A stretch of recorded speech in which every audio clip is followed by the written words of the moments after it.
Every morning for thousands of Vietnamese, the day begins in the traditional way with a steaming bowl of pho, noodles in beef broth. The dish is served up in side streets and doorways for less than $1, but a new breed of young, affluent Vietnamese are willing to pay double that for more upmarket surroundings. We gave the customers, the people, more options, like more modern, modern look, modern service, modern style, lifestyle, eating culture. But it's going to be replacing the traditional way of eating pho. I think the traditional way is also beautiful. So they both survive, the modern and traditional way. The firm is doing well, with 78 cafes across Asia. Its success is symbolic of the modern Vietnam, with its rapidly expanding middle class, which has increased from 28% of the population a decade ago to 64% in the cities today. It's a change felt across the retail sector. The Vietnamese between 20 and 30 years old now, they're just different from how I see when I was 20 and 30. They have no, it seems that they have no, they don't look far. They don't live in that mode where our parents used to live, where you have to save, save, save, because you never know what's tomorrow. You never know what Vietnam's going to become tomorrow. They seem to be much more free spirit. It's a young country. 60% of the population are under 35.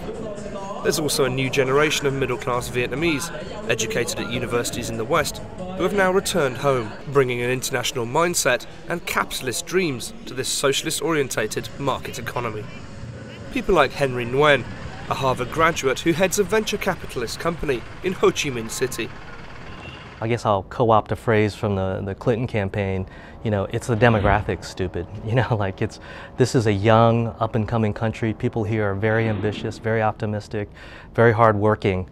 And because of that, you basically have a country really that is literally on its way up. It's growing up right before our eyes. I don't consider myself that old a person, but 70% of Vietnam is younger than I am. And that makes me kind of a gray hair here, somewhat prematurely. Take this internet technology company. The average age here is 28. They're designers, programmers, and marketing managers. The CEO was a former champion gamer who successfully bet on Vietnam's young workforce and hungry consumer habits. We've seen things happening in the last 5 years, and we say, with the internet coming in, with technology being introduced to people, we could become the brand of the world. Competing with the best brand out there. The country aims to have achieved fully developed status by 2020, an ambitious goal, but one that looks achievable. The main exports may still be basic products like textiles, crude oil, rice and coffee, but they provide a strong economic backbone to a country still expanding rapidly. I think the pace of growth in Vietnam is quite good, with almost 7.2% of GDP growth for over 2 decades continuously. And even during the crisis in the world or in the region, Vietnam could still maintain some positive growth. And I think that's quite good. Of course, we do want to see the country develop faster in future. That now seems to be happening, especially in the major cities like Hanoi, Ho Chi Minh and Da Nang, where growth can be seen everywhere. One example is the Bitexo Financial Tower.